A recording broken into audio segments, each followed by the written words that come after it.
अस्सलाम वालेकुम दोस्तों, की हाल चाल। तुसीं देखते पे हो लतीफ एनिमल टीवी। मैं तुहाडा वीर मुहम्मद लतीफ जट। दोस्तों सब तो पहले साढ़े चैनल में सबसक्राइब करो ताकि साड़ी हर वीडियो तक बआसान तरीके से पहुँच सके। दोस्तों वास्ते माशाल्लाह ध्याने की नस्ल के विचों नीली का बरीड लैके आए हैं। क्या बात है, दोस्तों का दिल खुश होएगा कि वाकई लतीफ भाई बरीड है, कमाल का बरीड है। ऐसा बरीड इंशाल्लाह किसी मेरे वीर ने किसी चैनल ने वीडियो पाई होनी जिमें तुहाडा वीर वीडियो लैके आया है, बरीड की वीडियो लैके आया है। माशाल्लाह चंगा कद है, वेल चंगी है माशाल्लाह। तुहाडे दा मूँह वेखो कित्थे पिया है, पिछा वेखो कित्थे पिया है। क्या बात है, अल्लाह पाक नज़र बद तो बचावे इनू। जिहड़ा वीर लैके जावे उन्हें अल्लाह पाक मुकद्दर ही करे माशाल्लाह। दोस्तों माशाल्लाह दे कमेंट आने चाहिए ने। जिहड़ा वीर वीडियो वेखे माशाल्लाह कमेंट लाजमी करे, तसल्ली करो। तसल्ली दे कोई फर्क ना रहेगा। पश्चिम वेखो माशाल्लाह गर्दन के उत्ते तकरीबन 1.5 गिठ चढ़ी पई है। चंगा हुसन है माशाल्लाह, वेल चंगी है, सिंग मोड़ के काठा लाई खड़ा है। अखा दोवें कालियां ने, मत्थे ते छोटी जी फुल्ली है सफेद। चेक करो दोस्तों, कर्मा कोई परवाह नहीं, अगे कोई बंदा खड़ा या नहीं खड़ा, मारदा मूरदा को नहीं, भावें बच्चे फड़ी फिरन भावें बड़े फड़ी फिरन। ऐसा बरीड होना चाहिए घर के रखने वास्ते, फार्म च रखने वास्ते, कोई टेंशन ना बने।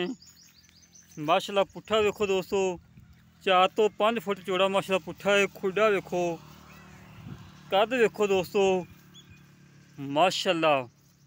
मालकां ने चंगे शौक के नाल माशाल्लाह सांभिया है। मालकां दा कहना है कि असीं 10 तो 11 किलो माशाल्लाह देसी घ्यो दिता है शौक के नाल। हुण मजबूरी तौर पर बेचन लगे हैं, कोई शादी शुदी रखी ने जिन्हें बाद बेचन लगे ने। दोस्तों दिल करता कि झोटे की माशाल्लाह वीडियो दिखाई जावां दोस्तों नूं। तसल्ली करो इंशाल्लाह तुहाडा वीर तुहानूं अंग अंग विखाएगा। कोई नुक्स होए कोई ऐब होए असीं जिम्मेदार होवांगे।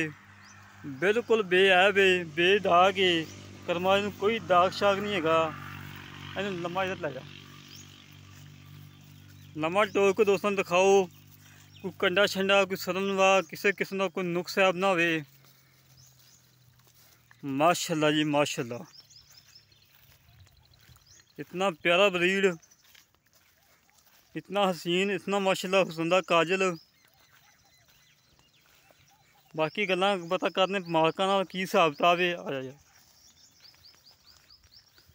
माशाल्लाह वेल वेखो दोस्तों, 13 तो 14 फुट माशाल्लाह वेल, 6 फुट कद, मोटा हुसन किन्ना माशाल्लाह। चंगा मालकां ने सांभिया। अस्सलाम वालेकुम जी। वालेकुम सलाम। की हाल पाल ठीक हो? शुक्र अल्लाह दा, बहुत बीता सीधा अल्लाह दा करम।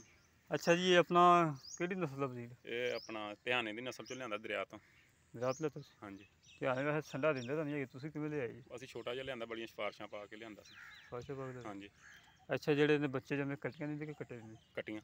कट्टियां हाँ जी, सारी कट्टियां? सारियां कट्टियां ही। अच्छा माशाल्लाह। अच्छा तो इनका वजन कितना होना है? वजन 13 तो 14 मन हो सकता है गोश्त गोश्त। माशाल्लाह। तो कोई नुक्स साहब नूं कोई नुक्स नहीं, तुहाडे सामने है हर चीज़ बिल्कुल। मजा मजा कर रहा है? मज्जा करदा। जो कोई कहे मैं चेक करवा के जाना मज चेक कर दें? हाँ चेक करा के ले जावे। चेक करा के हाँ, जाओ, हर तरह चेक करे। ठीक हो गया। मुँह चार दंद? मूँह 4 दंद। मुँह चार दंद। माली कितनी? दूसरी पक्की? पक्की। अच्छा तो बाकी हो कोई ऐब नहीं किसी किस्म का। मुल? मुल 3,95,000। 3,95,000 रुपया? हाँ जी। मुल थोड़ा ज़्यादा नहीं? नहीं साड़ी मजबूरी आ, कट्टा तो हैगा 4.5 का। कट्टा 4.5 का, फिर घट वादा कोई मौके तो कर लाँगे। घट नंबर की? 0321 321 65 36 65 36 455। 455।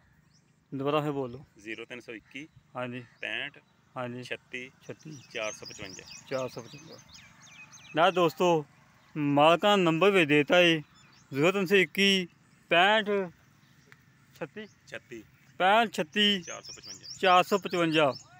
हाँ मालका नंबर है। जेड़े वीर साडा पसंद आवे मालका डायरैक्ट रबता कर सकता है माशाल्लाह। साड़ा नंबर है 0308 65 30 668 0308 65 30 668। ये कॉल नंबर है, ये व्हाट्सअप नंबर है। मालकां दा भी यही कॉल नंबर तो यही व्हाट्सअप नंबर है। WhatsApp ਨਾਲ ਕਾਲ ਕਰੋ, ਵੈਸੇ ਕਾਲ ਕਰੋ। ਇਹੀ ਮਾਲਕਾਂ ਨੰਬਰ ਚੱਲਦਾ ਏ, ਇਹ ਮੇਰਾ ਚੱਲਦਾ 268 65 30 668। ਇਸੇ ਤਰ੍ਹਾਂ ਮਿਲਾਂਗੇ ਇੱਕ ਅਗਲੀ ਨਵੀਂ ਵੀਡੀਓ 'ਤੇ। ਆਪਣੇ ਵੀਰ ਨੂੰ ਇਜਾਜ਼ਤ। ਪਾਕਿਸਤਾਨ ਜ਼ਿੰਦਾਬਾਦ।